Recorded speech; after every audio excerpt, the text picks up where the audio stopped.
There was heavy gunfire as plumes of thick black smoke rose to the sky like a forbidden burnt offering. Happy New Year, folks! While we were making toasts to loved ones, grateful that we all made it into the new year, a dangerous cartel kingpin in Mexico named El Neto pulled off a prison break so brazen that it sparked a national incident and lives were lost in the process. In this video, I will show you who he is, who he was, and exactly how his prison escape went down.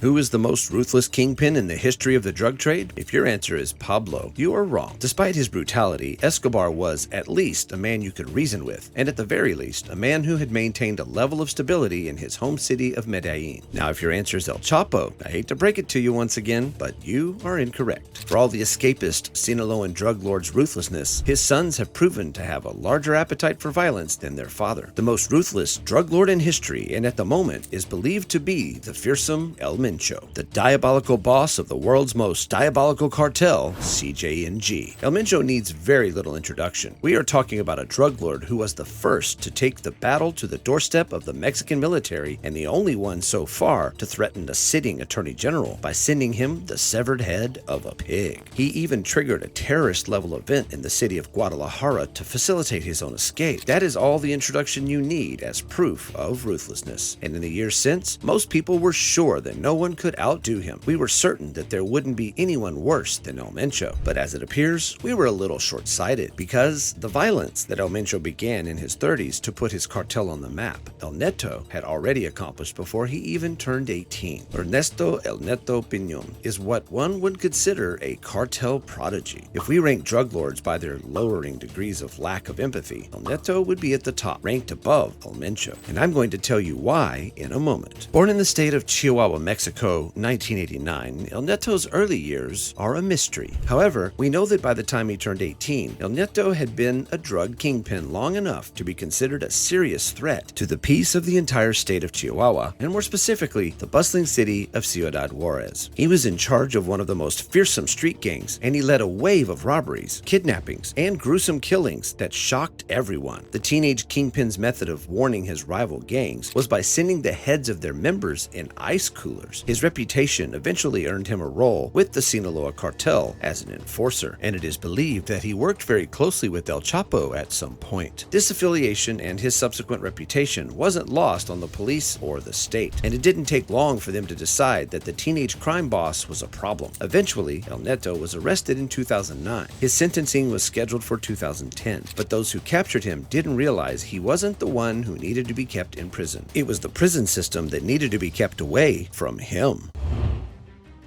The police had no idea what they were getting into when they captured El Neto, and you cannot blame them. An 18-year-old kingpin doesn't exactly inspire the kind of dread that one associates with cartel heavyweights, but they almost paid for it back in 2010, because despite his age, El Neto had managed to inspire a cultish level of loyalty in his men, a loyalty that was on the level of the Sinaloa cartel members who had colluded to free El Chapo twice. On that fateful day in 2010, El Neto was on his way from prison to a sentencing hearing at Chihuahua's State General Attorney's Office. He was heavily guarded by the police and was bound to receive a 200-year sentence for kidnapping. All of a sudden, an armed group blocked the government vehicle at a roundabout and began a shootout to rescue El Neto that lasted for hours. The plot failed and El Neto lost his right eye in the process, transforming the kingpin from a babyface killer to a monster with looks that were consistent with his brutish nature. But the lesson here wasn't learned, at least not on the part of the government. They hadn't learned that El Neto wasn't the kind of killer you throw into a prison's general population. El Neto was a leader. He was the kind of guy that people levitated towards, the kind that people would want to follow. So when he was sent to Cerezo No. 3 State Prison, a penitentiary that sat on the borders of Ciudad Juarez and El Paso, Texas, a prison that had a history of violence and prison riots, a prison that was overpopulated and overrun by prison gangs, it reflected the point I made much earlier. The government still has a lesson to learn. And unfortunately for the citizens of Ciudad Juarez, they were the ones who would pay the price. In February 2016, Pope Francis paid a visit to El Neto's prison. Pope Francis visited a Mexican prison during his last full day in the country. The prison is in Ciudad Juarez, which borders El Paso, Texas. The visit is very symbolic because the site represents a series of social problems Mexico faces. One of the many reasons for the Pope's visit was a devastating prison riot that had happened some weeks before and had left 3 inmates dead. Unsurprisingly, El Neto was at the center of this prison riot. He was just 27 at the time and had already served more than 5 years behind bars. One can imagine he was present amongst the thousands of inmates who listened to the Pope give a sermon about peace, reconciliation, and faith. But the Pope's sermon was for lost souls, and El Neto had no soul to lose. Because 5 years before this papal visit, immediately after El Neto got into prison, the young anarchist had allied himself with the leader of a street gang known as Los Mesicles, Juan Eduardo Soto, aka El Lalo. Like Neto, El Lalo was also young, brutal, and a proven leader. El Lalo also happened to be an agent of chaos. He ran the prison with an iron fist, and along with El Neto, caused so much violence within prison walls that it spilled into the city around them. A year after Pope Francis's visit, El Neto was at the forefront of another prison riot against a rival gang called Los Aztecas in 2017. This riot led to the death of 17 people. In 2019, the duo sparked another prison riot, and the death toll almost doubled. 26 people lost their lives. Meanwhile, members of Los Mesicles outside the cell allied with the Sinaloa cartel and became their enforcers. And it was at this point that the authorities began to see how much of a problem both El Lalo and El Neto had become. So what was their solution? Well, you know, same old, the divide and conquer technique. They took out the head, transferring El Lalo from the state prison he was in to a federal prison, the Federal Center for Social Readaptation, Ceferezo number 15, located in Villa Camatitlan, Chiapas in February 2020. By now, you should know that removing the head of a gang or cartel will lead to either of two eventualities: unbridled chaos as the cartel or gang splinters and tries to find stability, or a fiercer, more ruthless head takes control and creates a worse situation than his predecessor. In this case, the latter happened. El Neto took control of the cartel. He immediately began expanding Los Mesicles. Deportees or returnees from the U.S. were enlisted, and soon the city of Ciudad Juarez descended into a new age of violence that I imagine no one saw coming. Our top story tonight, terror in Juarez. Several acts of violence have our sister city on high alert tonight. Many of the attacks have been against convenience stores and gas stations.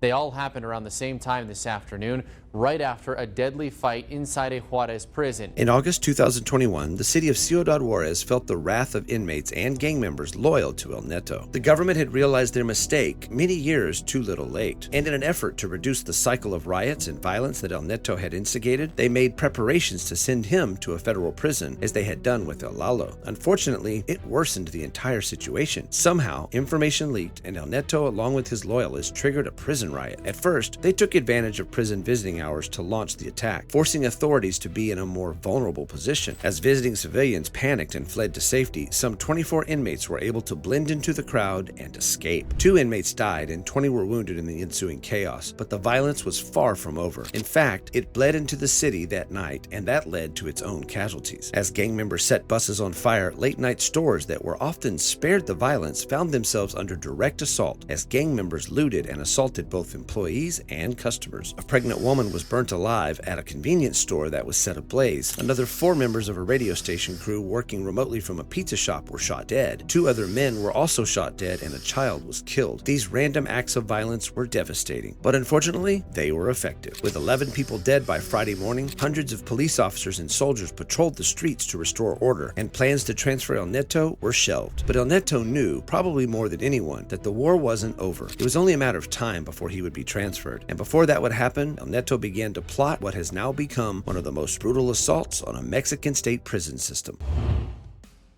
The script was the same as the last. 1st of January 2023, New Year's Day, a day when visitors came visiting their loved ones who were incarcerated within the cells. The attack began around 9 in the morning. The moment those doors were open for visitors, the chaos began. And boy, was it coordinated. Within prison walls, El Neto led his men to set objects and cells on fire. 10 guards were held hostage as the drug kingpin battled his way to the exit. Meanwhile, Sinaloa cartel vehicles and armed vehicles stormed the prison from the exterior, crashed through the prison gates, and began taking out the guards guards on security towers from the inside. As the prison authorities became overwhelmed by the attack on both sides, El Neto ordered the 10 guards he had taken hostage to be executed, and he, along with 10 other men, escaped. But it wasn't over. In fact, it was far from over. The prison escape led to a chase. A vehicle was seized. A Hummer vehicle belonging to the criminals was wrecked, but El Neto was nowhere to be found. He had escaped. His plan had worked to perfection. As the Mexican government tried to avoid what could easily become another Black Thursday, some gang members outside prison gates took advantage of the situation and tried to set the city alight once again. But citizens were more alert, and most, if not everyone, did their best to remain indoors. In the wake of his escape, the government of Chihuahua devoted everything to 3 agendas. One was to secure the perimeter of the prison and ensure stability was restored. The second was to secure the city of Ciudad Juarez and ensure it didn't succumb to the brooding violence. And the third required El Neto getting captured, dead or alive. But it wasn't going to be easy because, as with most things involving the cartel and its players, the public realized just how political the affair had become. El Neto's prison cell was raided by authorities, and they discovered that the man, along with some other high-level gang members, had been living like Arab princes. Authorities found over $87,000 in cash and a large variety of drugs, including 4 kilograms of crystal meth, 40 grams of cocaine, 16.2 kilograms of marijuana, 1.5 kilograms of heroin, and 8 fentanyl pills. There was a jacuzzi in his prison cell. Corruption had eaten deep into the prison, and that's why it was so susceptible to riots. The prison director, Alejandro Alvarado Tellez, was fired, and an internal investigation was conducted to determine the nature and level of his involvement in the incident that led to El Neto's escape. But this is where things get messier. Alejandro hadn't spent up to a year as the prison director. In fact, he had been transferred from another prison to take the reins of leadership after the former director was handed the sack in the aftermath of Black Thursday. So it's very possible he wasn't the one who provided El Neto and his accomplices with the liberties they enjoyed during their stay. But thankfully, there was some